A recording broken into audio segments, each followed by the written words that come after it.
toy izao ndray efa nanteny zaraina zay omenantsika anio mila mandrava vao tena afaka manangana inanendrenanao olon Kristy dia ny mandrava zay fakaratsy aloha vao mamboly vaovao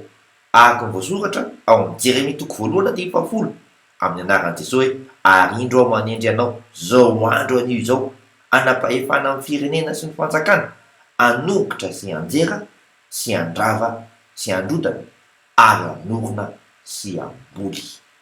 anampy anao tompo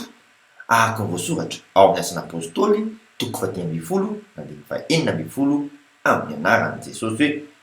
rehefa afaka izany dia iverinao ka hanangana ny trano lain'i Davida zay efa nianjera ary hanangana zay efa ravao ao ka hanamboatra azy indray ary iaiky ny jentilisa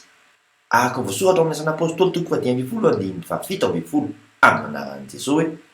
mba hitady ny tompo ny olona sisa sy ny jentilisa rehetra izay efa niantsoana ny anarako ho Jehova mety mampendependo hoany fa tena ho mpandresy ianao vavaka isika ray eo tsapako fa tena sarom-piaro amin'ny voninahitra ao ianao ka te hanorona fiainam-baovao ampio aho hijoro hatrany hiarana tanteraka izany amin'ny anaran'i Jesosy Kristy velona avy any Nazareta amen mandra-piaona tompoko.